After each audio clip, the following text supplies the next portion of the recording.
Welcome back to another technical deep dive here in the debug zone. Today we're tackling a big question and breaking it down with insights from other users. Hopefully this clears up some misconceptions and helps you get the answer you need. So buckle up, stay a little curious, and let's jump right in.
And that's a wrap.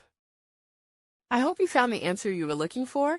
If you did, take a second to hit that subscribe button. It really helps out. And let me know in the comments which solution worked best for you. See you next time in the debug zone.